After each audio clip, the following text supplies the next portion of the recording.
السلام علیکم ورحمۃ اللہ وبرکاتہ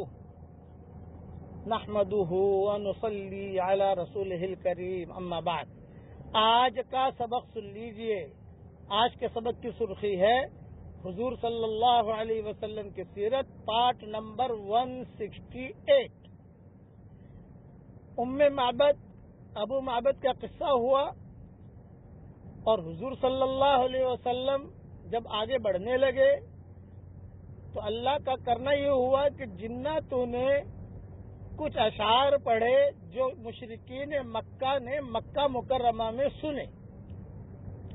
وہ اشعار پورے تو میں نہیں پڑھتا ہوں آپ کے سامنے، لمبے ہو جائیں گے۔ خلاصہ کلام یہ ہے کہ جناتوں نے مشرکین مکہ کو طعنہ دیا کہ تم نے جو ہے ایک نبی کو نکالا اپنے گھر سے اور پریشان کر کے نکالا، تم نے اپنے نبی کو نکالا اللہ کے گھر سے اور اپنے مکانوں سے بھی نکالا اور اپنے شہر سے اپنے گاؤں سے بھی نکالا، لیکن تمہاری لڑکی سے پوچھو ام معبد سے کہ اس کے ساتھ کیا معاملہ ہوا اور اس نبی نے کیا سلوک کیا، کیونکہ ام معبد یہ سخی عورت تھی، راستے میں بیٹھا کرتی تھی، مسافروں کی خدمت کیا کرتی تھی، تو سارا مکہ ام معبد کو جانتا تھا۔ یعنی حضور صلی اللہ علیہ وسلم کو تعارف جناتوں نے مکہ مکرمہ میں کرایا اور یہ کہا کہ تم نے تو اپنی خدمت کی نہیں۔ بعض مرتبہ ایسا ہوتا ہے کہ ہیرا گھر میں ہوتا ہے اور آدمی اس کی قدر نہیں کرتا تو اس ہیرے کی قدر دوسرا کر لیتا ہے، یہ اللہ کا نظام چلتا ہے۔ جب یہ اشعار جناتوں نے پڑھے، لمبے چوڑے اشعار ہیں، کبھی اللہ چاہے گا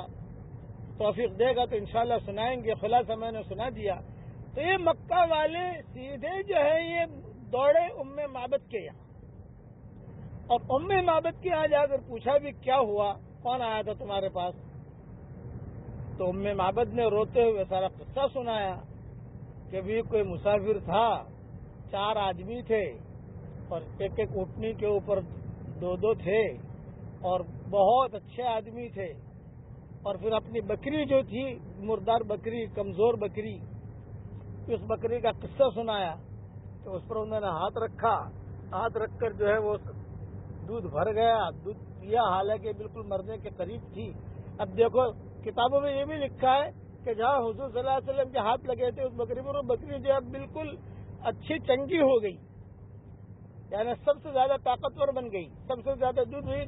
دینے لگی۔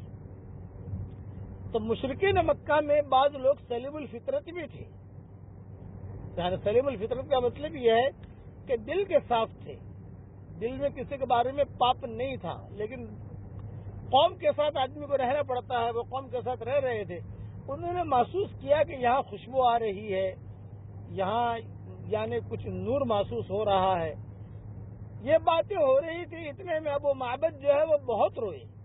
کتابوں میں لکھا ہے، یہ ام معبد کے شوہر تھے، یہ بہت روئے اور یہ فرمایا کہ بس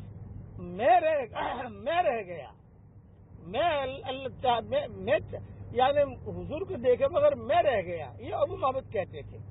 تو بعض کتابوں میں یہ بھی لکھا ہے کہ ابو معبد جو ہے وہ ام معبد کی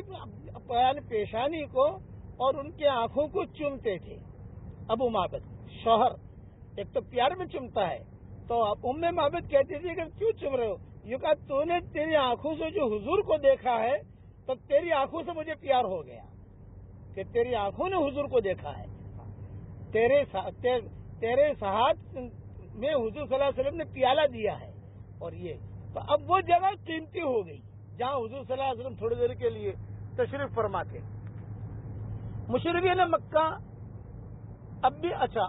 جب پتا چلا کہ یہاں تک آئے ہیں، مطلب کئی آگے گئے ہوں گے، لیکن وہ عبداللہ ابن اریقط جو تھا وہ بہت ہوشیار لڑکا تھا، مشرک تھا،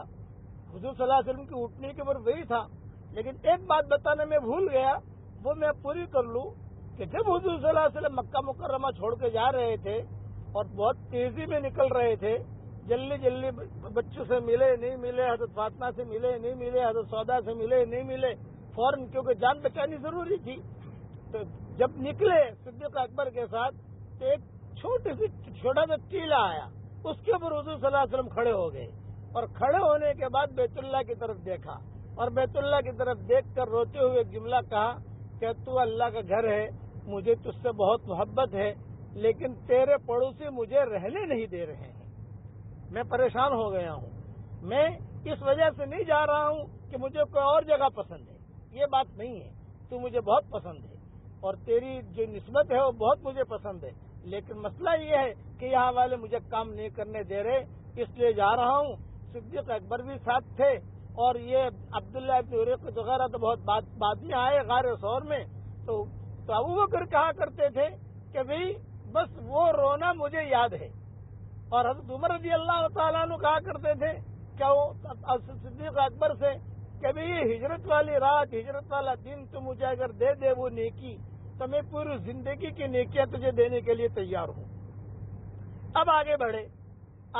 تو ایک ڈاکو کا قصہ ہوا، 2 ڈاکو بڑے خطرناک تھے، ان کا قصہ ہوا، وہ قصہ کل بیان کرتا ہوں۔